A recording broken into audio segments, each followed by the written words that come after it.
G'day viewers, we have made it to the end of July, which means actually achieved VEDJINA. Hey, well done this man. Which was a video every day in July. If nothing arises, nothing arose. This is the 31st video posted in July, and it's only fitting that AIDzee's back to celebrate the milestone. Yes, I'm proud to be here. I'd like to thank my mother and my father, but mostly Angry, for providing this platform for goodness.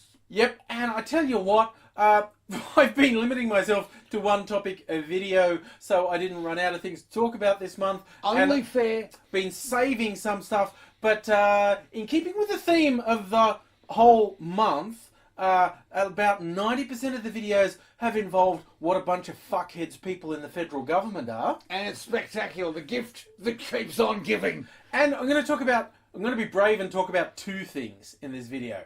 Really? Yep. Have we got enough? I know. Have we got enough? And that is actually crunching it down a bit to only talk about two things.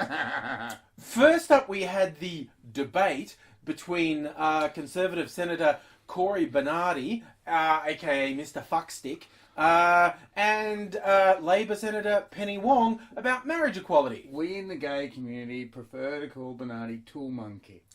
See, it's all about being respectful. He's not a shit-eating, goat-raping fuckstick. He's a tool monkey. Though he is a shit-eating, goat-raping fuckstick. That's also true. What was hilarious about when this was announced that Bernardi, who's an ultra-right-wing member of the Australian Christian lobby, who represent maybe 5% of Christians, and the other 95% are who the fuck are you guys? And you know, you can see Christians all over the land. Like, you know, I speak to them fairly regularly, and they go, "Oh," and you mention, "Oh, Cory Bernardi says," and they go, "Oh, really? Yeah. Oh, yeah."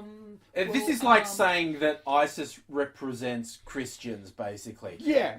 Sorry, ISIS represent Muslims. It's actually like saying. It is actually like saying Bernardi represent Christians is kind of like saying ISIS represents Christians. It's kind of the same. He's a fuckwit.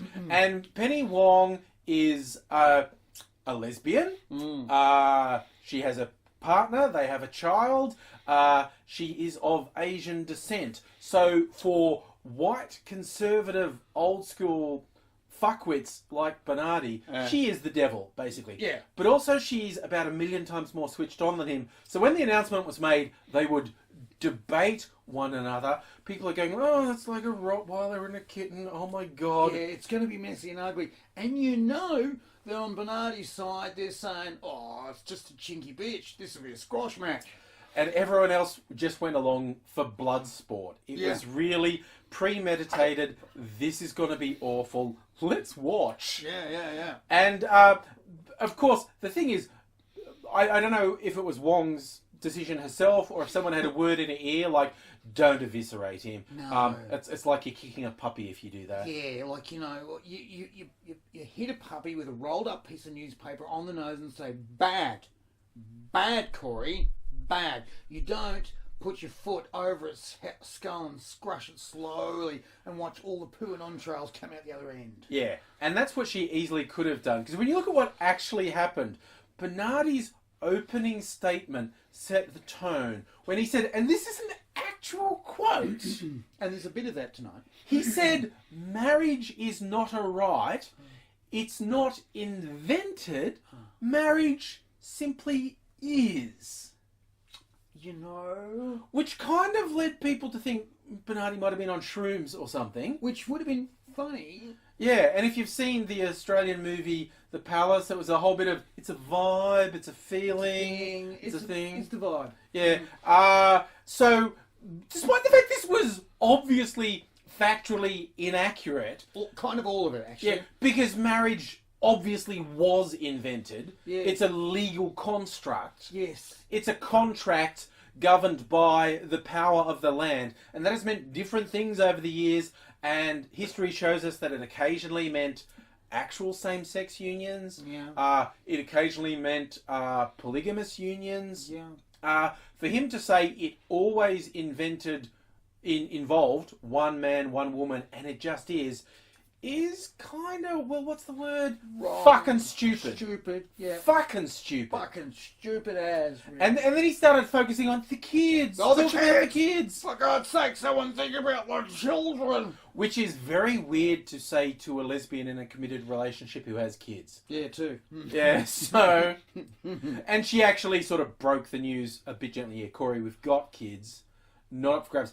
Every survey that's ever been done has actually shown that kids with same-sex parents are at least as well adjusted as mixed-sex parents. And plus, Bernardi's obsession on one man, one woman with kids shits in the face of heterosexuals who choose not to have kids, or perhaps older people who get married and aren't going to have kids, or single-parent families. He's just taken a colossal shit on really a very large chunk of the population. Which is his want.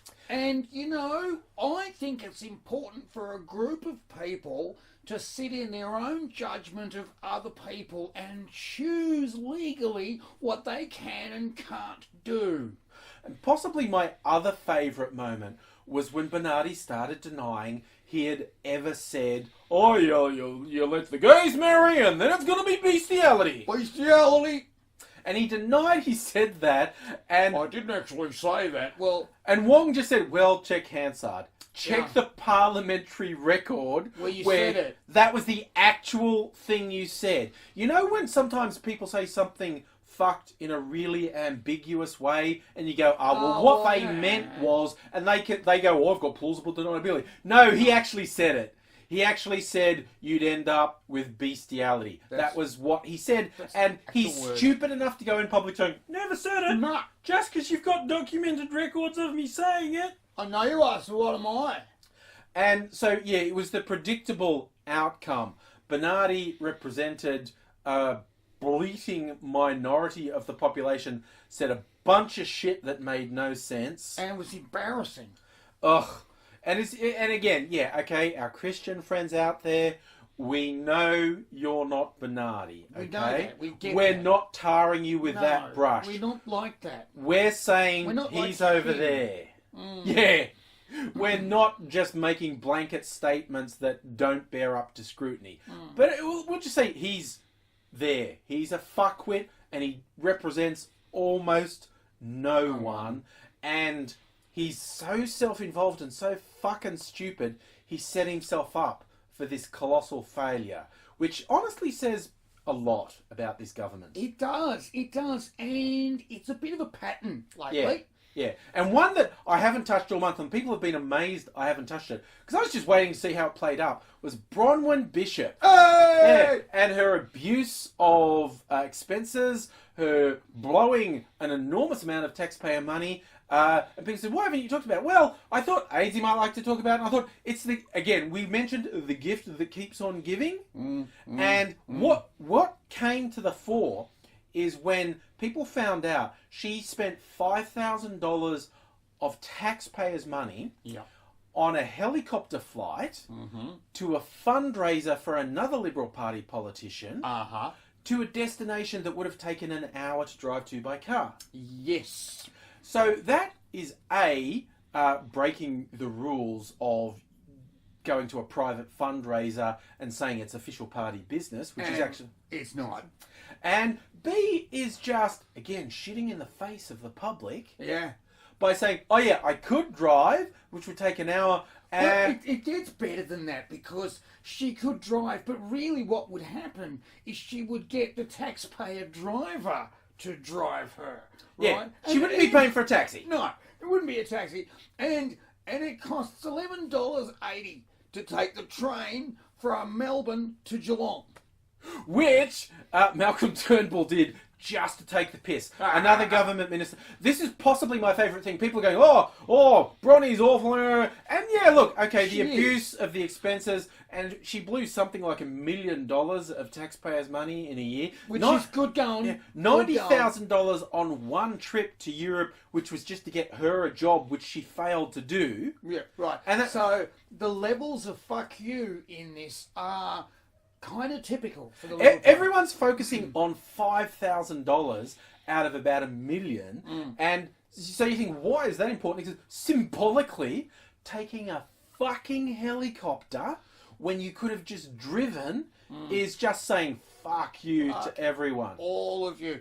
You owe me so much for the work that I have put in over the years to keep you misanthropic scumbag proletariat and the hovels and your noses on the public trough like my colleagues that deserve to, but you with your tattoos and your love of pharmaceutical enjoyments make me sick.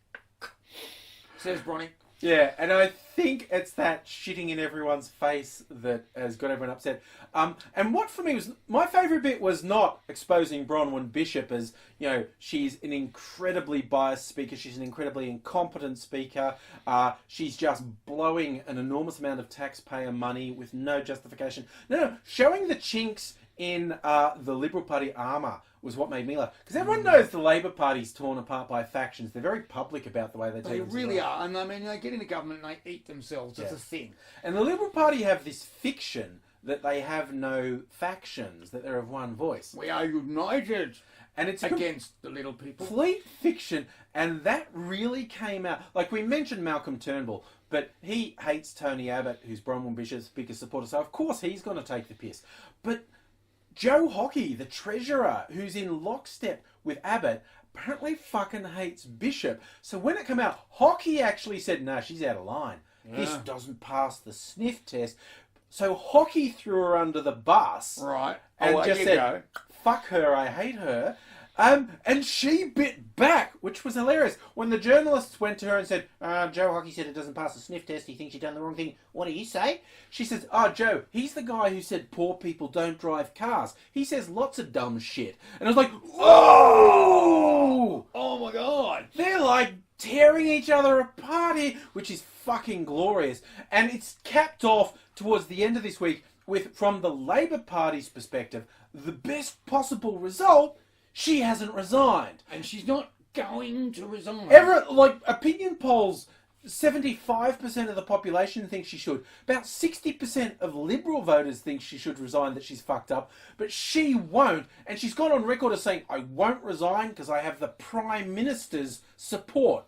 So Labor now has this gift of, this is all you, Tony. Hey, Tony, two tongues, Tones, this is on you, buddy. This is on you. Your girl has decided to take a dump from one 747 into another 747 while chucking a handstand and getting it all wiped up with precious alcohol from the champagne vats of Tuscany.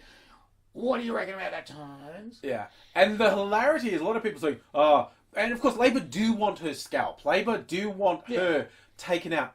But not eventually. Yet. The longer she stays in that position and the more she goes, I'm sorry that I got found out. Because she goes, I'm sorry, but I stayed within the rules, but I paid it all back, but I'm sorry even though I did nothing. Why would you be sorry if you did nothing wrong? And now she won't resign. And that's what Labor wants. That's the hilarious thing. There's the other thing too. Everyone's saying, did the boss tell you to say sorry? She's gone, no.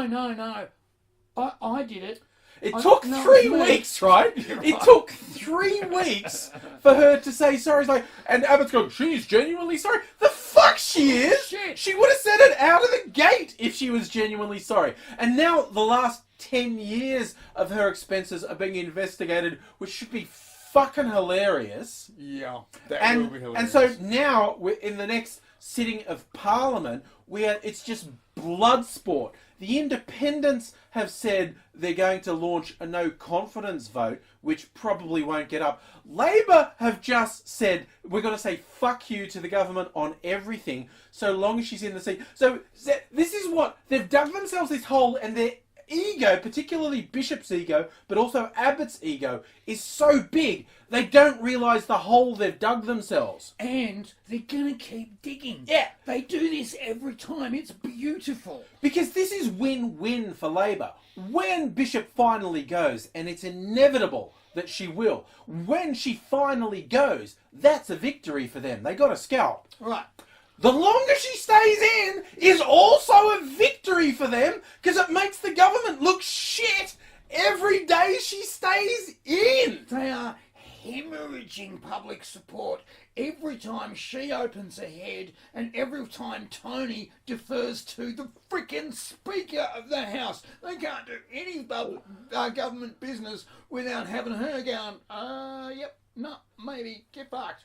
So yeah, this month, which we've made it through, got a video every day for July. If nothing arose and nothing did arise, technically a couple of them went after midnight, but we will gloss over that. 31 videos in 31 days. He's done nothing wrong. He's got nothing to apologise for. It was within the rules. I've got role models to follow on this, is what I'm saying. And now, for an encore, because I'm poor and gay, he's going to kick shit out of me and laugh as he pisses on the body. And look forward to the coming month, which is going to be nothing more. Like 90% of this month was videos about someone in the federal government. And the blood sport will continue. They can't help fucking up. This is our government.